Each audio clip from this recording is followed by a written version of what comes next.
Good morning, students. Welcome back in my Siddhistan class. So today we will study the Siddhistan first chapter 32, 33, 34 slok. Okay.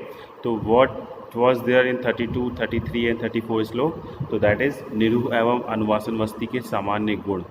So in that slok, what the Acharya has written and what is the essence of that slok? तो श्लोक है 6 lines. मैं अभी उसको नहीं पढ़ूंगा. मैं जो बता रहा हूँ वो ध्यान से सुनिए. What is the sense of this श्लोक? उस श्लोक में लिखा हुआ है कि जो अनुवासन बस्ती और आस्थापन बस्ती है, इसके जो मेन इंडिकेशंस हैं वो 3 मेन इंडिकेशंस हैं. तो पहला है लोकोमोटिव डिसऑर्डर्स, सेकंड है जीआईटी डिसऑर्डर्स एंड थर्ड है reproductive disorder. Locomotive disorder, GIT disorder and reproductive disorder. So what will come in the locomotive disorder? So any type of fractures, any type of joint prolapse, any type of difficulty in walking, any type of khanja, any type of problems in which both the legs are involved. तो joints की और लोकोमोशंस की जितनी भी problems हैं उन सब में आप अनुवासन बस्ती का प्रयोग बहुत अच्छे से कर सकते हैं. सेकेंड है GIT डिसऑर्डर. तो GIT disorder starting simply from anorexia till the constipations. तो विग्रथित मल या ना अन्नम ना अभिनंदनम. तो anorexia to constipation, all type of disorders that are related to the GIT tract are indicated. In all type of diseases the vasti is indicated. So in all type of GIT tract disorder starting simply from anorexia till the constipations, the vasti is indicated. And next, reproductive disorder.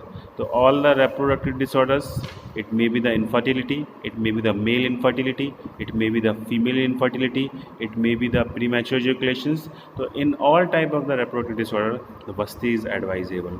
तो जो श्लोक है, श्लोक में 6 lines हैं. 6 lines का पूरा meaning मैं नहीं पढ़ रहा हूँ, just I am saying you the essence.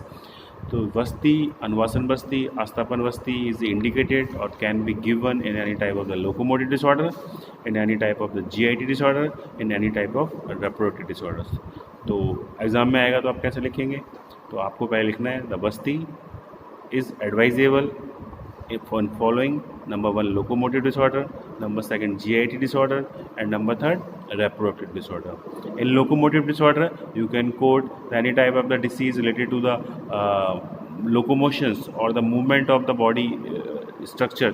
You can say like fractures, you can say the prolapse of joints, you can say khanja, you can say the difficulty in the walking with 2 legs, you can say the contraction in the joints. तो जितने भी locomotive disorders हैं example डाल के आपको exam में लिखने हैं.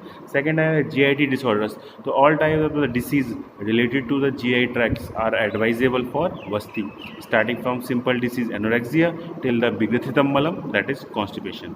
Reproductive disorders, it include both the infertility of the male and female. The male infertility, female infertility include the premature ejaculations. So all these diseases are advisable for basti. Next we will see what are the contraindications of basti. So first we will talk about the contraindication of the Anvasan basti, then we will see the contraindication of Asthapan basti. When we talk about the contraindication of the Anvasan basti, so as I know in the Kalpana Siddhi Adhyay the Acharya has asked 12 questions. So this is the 6th question. Keshu cha kascha basti. Keshu cha kascha basti, it means when and to whom the basti is advisable. Keshu cha kascha basti, in the when and whom the basti is advisable. तो before going to the contraindication, तो केशु च कसच बस्ती, इसका मतलब किससे और कैसे बस्ती देनी है. तो किससे और कैसे बस्ती देनी है? तो अगर किसी की बॉडी में जिस तरह के गुणों की वृद्धि हो चुकी है, अगर हम बात करेंगे किसी की बॉडी में स्निग्ध गुण बढ़ गया है, तो हम जो उसको बस्ती के द्रव्य देंगे वो रुक्ष द्रव्य वाले बस्ती देंगे. किसी की बॉडी में गुरु गुण बढ़ गया है, तो हम जो बस्ती द्रव्यों का प्रयोग करेंगे वो ऐसे द्रव्यों का प्रयोग करेंगे जो लघु हो. तो जिस तरह के गुण आपकी बॉडी में बढ़ चुके हैं उसके ठीक अपोजिट गुण वाले द्रव्यों का प्रयोग आपको बस्ती में देना है। तो अगर किसी की बॉडी में शीत गुण बढ़ गया है तो आप उष्ण द्रव्यों की वस्ती देंगे, किसी की बॉडी में उष्ण गुण बढ़ गया है तो आप शीत द्रव्यों की वस्ती देंगे। तो द वस्ती द्रव्य that we are giving for vasti that should have the property that are opposite to the property that are increase in the body in disease और इन दोषा फॉर्म। तो आपकी बॉडी में जिन द्रव्यों की वृद्धि हो गई है उन द्रव्यों के ठीक अपोजिट गुणों वाले द्रव्यों से आपको वस्ती का प्रयोग कराना है। तो दिस इज केशु च कश्च वस्ती, किसको कैसे वस्ती देनी है। तो as day by day new disease are coming, तो आपकी बॉडी में जिन आप बस दोष दूष समुचना को स्टडी करिए। जब दोष दूष समुचना आपको पता है आपकी बॉडी में कौन सा दोष बढ़ा हुआ है, कौन सा दूष्य बढ़ा हुआ है और इस दोष दूष समुचना की वजह से किस तरह के सिम्टम्स आने वाले हैं, तो you study the symptoms, you will come to know this symptoms are occur because of the increase of the this guna of this dosha. तो opposite to that guna of that dosha you select the drugs that you are giving for vasti. Next we will see the contraindications of the Anuvasan Vasti and contraindication of Asthapan Vasti.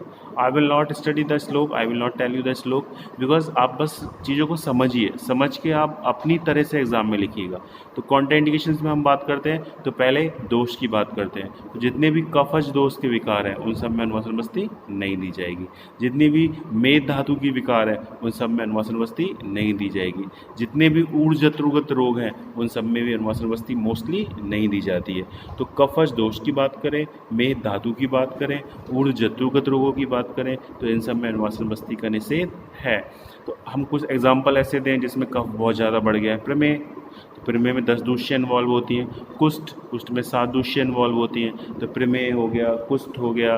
स्लीपत, कफ की वजह से पूरा पैर, elephantiasis, filariasis, कफ की वजह से पूरा पैर सूजा हुआ है। शोथ, तो ऐसी बीमारियां जिनमें कफ दोष बढ़ा हो। गलगंड, गंडमाला जिसमें मेद बढ़ी हो। तो स्थौल्या, तो ऐसी बीमारियां जिसमें कफ दोष बढ़ा है, मेद धातु बढ़ी है और ऊर्जत्रुगत बीमारियां। तो इनको आप बस 3 पॉइंट याद रखिए और इसके हिसाब से आप एग्जाम्पल खुद सेलेक्ट करिए। कफ वाले एग्जाम्पल मोस्ट कॉमन द प्रमेय, द स्लीपत, मेद वाले एग्जाम्पल स्थौल्या, ऊर्जत्रुगत, गलगंड, गंडमाला। तो आप जस्ट कंसेप्ट याद करिए, कंसेप्ट के हिसाब से एग्जाम में खुद इलेबोरेट करके एग्जाम में आपको लिखना है। These are the contraindications of anuvasan vasti. Next we will study the contraindication of the asthapan vasti. तो एज यू नो, जैसे वमन या विरेचन किसी बलवान व्यक्ति में दिया जाता है, किसी दुर्बल व्यक्ति में वमन या विरेचन आप नहीं प्लान कर सकते। In the same way the anuvasan vasti और निरूह वस्ती, ये भी एक बहुत ज़्यादा दुर्बल व्यक्ति में आप नहीं प्लान करते। तो किसी व्यक्ति जिसमें क्षत हुआ हो, जिसमें छीड़ हुआ हो और बहुत ज़्यादा दुर्बल हो, आप उसमें आस्थापन वस्ती, निरूह वस्ती नहीं दे सकते। एग्जाम्पल छत का, राजक्षमा, सभी धातुएं 6 हो गई। उर्छत, छतछीण, दौर्बल्य, तो ऐसे एग्जाम्पल जिसमें धातुओं का क्षय हो गया हो। ऐसे एग्जाम्पल जिसमें आपकी बॉडी में बहुत ज़्यादा वीकनेस हो, आपकी बॉडी उस पंचकर्म को कराने के लिए कैपेबल नहीं है, बहुत ज़्यादा दुर्बलता हो गई हो। छतछीण हो गया हो, राजक्षमा हो गया, उर्छत हो गया, धातुओं का क्षय हो गया है। तो ऐसी बीमारियां जिसमें धातुओं का क्षय है, ऐसी बीमारियां जिसमें आपकी बॉडी में बहुत ज़्यादा दुर्बलता है, तो in all this disease the asthapan vasti is contraindicated. तो asthapan vasti should not be given in the disorder where the durvalta is there in the body.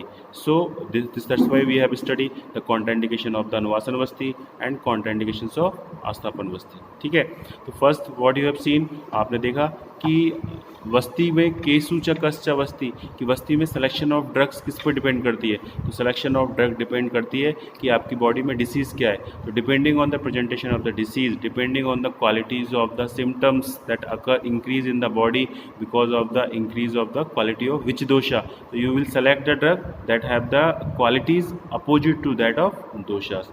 In my next class we will study the importance of the vasti, and that is the very important question that comes in the exam for 10 marks. It can come for the panchakarma class or it can come in the चरक स्थान सिद्धि। तो ये question बहुत important है जो exam में 10 number में आता है। तो इसको आप मेरी आगे आने वाली वीडियो में देखेंगे कि अगर आपकी बॉडी में वस्ती का क्या इंपॉर्टेंस है।